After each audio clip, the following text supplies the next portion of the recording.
DMTV, bilile kamalo bana ebele.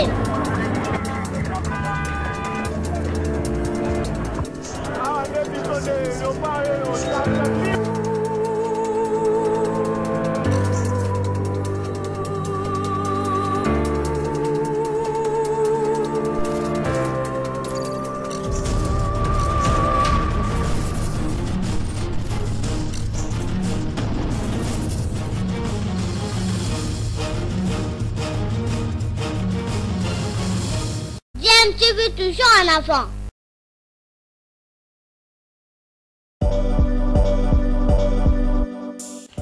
Vous êtes sur DMTV, bonjour ou bonsoir, tout dépend de l'heure à laquelle vous nous suivez. Tout plaisir est pour nous de vous retrouver, mais surtout de savoir que vous êtes nombreux en train de suivre votre chaîne YouTube DMTV. DMTV qui vous propose l'actualité, vous propose également des analyses et des réflexions sur des sujets d'actualité, sur des faits sociaux, tout simplement sur des réalités que nous observons ici chez nous en République démocratique du Congo. African Football League, cette nouvelle compétition créée par la CAF a débuté hier vendredi par un match nul opposant les Tanzaniens de Simba SC et le National Al-Khali d'Égypte. Du côté tanzanien, il y avait 3 Congolais sur les terrains qui ont participé à cette rencontre. Tout d'abord, Enoch Baka Inonga, et puis il y avait aussi Otos Jean Baleke, et puis Fabrice Ngoma. Score final 2 buts partout entre les deux formations.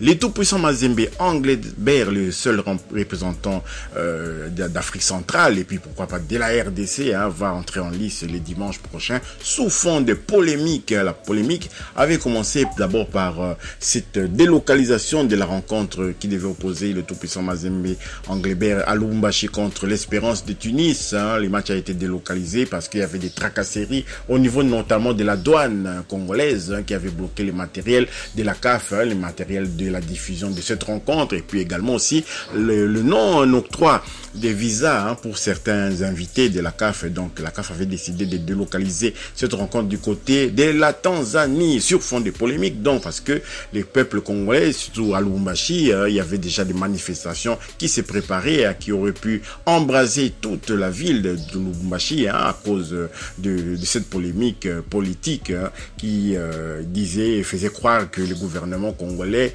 bien entendu, de Fachi était contre le tout-puissant Mazembe de Moïse Katumbi, et donc le supporter de Mazembe s'est préparé déjà à créer des actions coup de poing comme ça dans la ville de Lubumbashi, et finalement le gouvernement avait répondu, avait réagi à travers un communiqué diffusé par la chaîne nationale où Patrick Mouyaya, le communicateur du gouvernement, avait donné des précisions. Suivons et puis nous nous retrouvons tout juste après. Arriverait d'une manière ou d'une autre, j'ai pris la précaution de parler au ministre Kabou, qui s'occupe des léopards, qui est dans la délégation des léopards seniors au Portugal. Il m'a apporté quelques éléments de précision. Je lui ai demandé de faire un communiqué. Il y a un communiqué qui m'a envoyé, que je ne saurais pas vous lire parce qu'il est long. Et en synthèse, qu'est-ce qu'il m'a dit? D'abord, au-delà du fait que le gouvernement prend en charge la participation des équipes, quelle que soit leur catégorie ou leur propriétaire, parce que je sais que c'est ça la pensée derrière, ils sont pris en charge dans leur déplacement par le gouvernement. Et que jusqu'à il y a quelques heures, comme des coutumes, lorsqu'il s'agit d'importer du matériel qui vient de la CAF pour la couverture, ça peut être du matériel publicitaire, etc., la FECOFA saisit le ministère, qui à son tour saisit la DGDA pour demander un enlèvement d'urgence.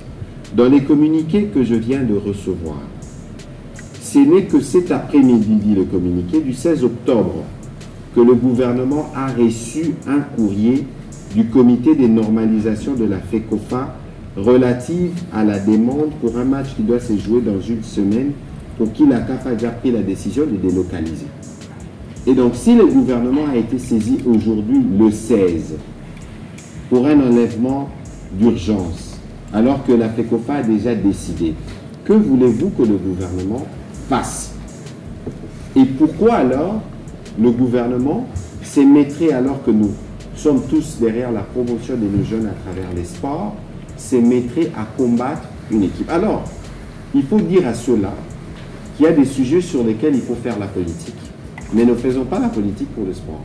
Parce que lorsque nous, on a organisé les Jeux de la francophonie, on aurait pu nous jeter les fleurs pour l'organisation, mais nous avons considéré que c'était un événement national. Lorsque le président de la République va au stade voir le match qualificatif, je présume qu'il y a dans l'équipe nationale des joueurs qui viennent du tout-puissant Mazembe. Et donc ici, il faut faire une trêve de politique. Et lorsqu'il y a des questions administratives auxquelles vous devez répondre, ce n'est peut-être pas de la responsabilité de l'équipe, mais peut-être c'est la CAF ou la FECOFA qui n'a pas saisi à temps le ministère.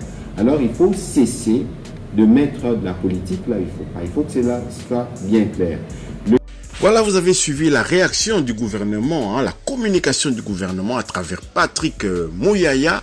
Et donc, il y a une deuxième polémique qui est venue s'ajouter à la première polémique. Il s'agit cette fois-ci du refus du tout-puissant Mazembe de porter le logo sur son maillot Visite Rwanda, parce qu'en effet, le Rwanda va être parmi les sponsors de cette compétition, cette nouvelle compétition expérimentale créée par la CAF. Donc, Visite Rwanda, toutes les équipes doivent porter ça sur leur maillot. Et il y a aussi Visite Saoudi. Donc l'Arabie Saoudite, il y a Visite Rwanda et Visite Saoudi. Et donc le tout-puissant Mazembe a refusé catégoriquement de porter cela par la force des choses. Vous savez qu'il y a quand même un contentieux entre la RDC et le Rwanda à travers la rébellion que nous a imposé ces pays par le M23. Les M23 qui sont en train de massacrer quand même certaines populations, mettre en mal, imposer des taxes du côté de l'Est de la République démocratique du Congo. Le tout-puissant Mazembe a refusé de porter cela. Suivant, et puis nous nous retrouvons juste après. Le coup d'envoi ce vendredi à Dar es Salaam de la nouvelle Ligue africaine de football. Cette nouvelle compétition continentale de clubs qui ne concerne que 8 des équipes les plus cotées. Parmi elles, le tout-puissant Mazembe qui va lancer son tournoi en affrontant l'Espérance de Tunis. Un coup d'envoi précédé d'une polémique. Le club de la République démocratique du Congo refuse en effet de voir porter sur les maillots de ses joueurs le logo Visite Rwanda, sponsor officiel de la compétition en raison des vives tensions entre Kigali et Kinshasa. Les précisions de Pascal Mwangala.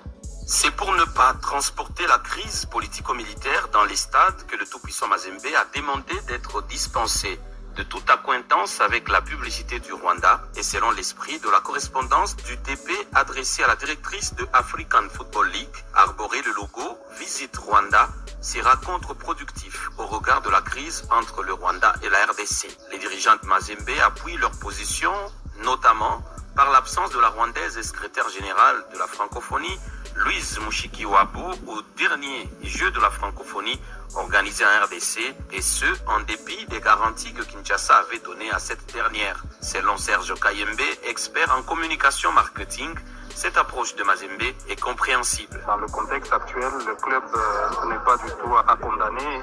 Le contrat, il est commercial, je dirais, mais il y a aussi une question éthique. C'est plutôt le bon sens qui a pris le dessus dans cette prise de décision. Comprendre, c'est aussi accepter que du fait de priver à l'un des sponsors de African League ses droits de publicité, Mazembe pourrait perdre certains de ses avantages en termes de billets d'argent, a-t-il renchéri. Pascal Mwangala, Lubumbashi, RFI. Voilà, je pense que c'est clair. Revenons vraiment cette fois-ci au football. Les tout-puissants Mazembe se préparent à honorer peut-être la RDC. Jouer déjà à l'extérieur comme ça son match à domicile, c'est pas évident. Et le président Moïse Katumbi avait fait quand même un peu une approche auprès du supporter de la formation de Simba SC, un club tanzanien qui occupe aussi ces stades-là de Mkapa Stadium avec les Young Africans. Il y a une communauté congolaise également aussi vivant en Tanzanie, à Dar es Salaam plus particulièrement. Donc voilà, Moïse Katumbi essaie quand même d'inviter les supporters de Simba SC, pourquoi pas des Young Africans, de venir soutenir le tout-puissant Mazembe contre l'Espérance de Tunis dans cette compétition. Ça va pas être évident parce que Mazembe doit faire un score positif avant les matchs retour qui aura lieu du côté de Tunis. Si vous avez aimé, merci quand même de nous laisser quand même de commentaires aussi, commenter cette actualité quand même, cette polémique. Que pensez pensez-vous de cette polémique qui a été étouffée dans l'œuf, la polémique politique d'abord, qui faisait croire que Fachi était contre Katumbi. On a voulu freiner Katumbi, on a souhaité l'élimination du tout-puissant Mazembe, mais derrière tout ça, il y avait aussi cette affaire de visite Rwanda, et nous félicitons quand même les autorités, comment ils ont pu gérer calmement cette affaire-là. Merci quand même de suivre DMTV. Nous nous retrouvons dans une prochaine émission.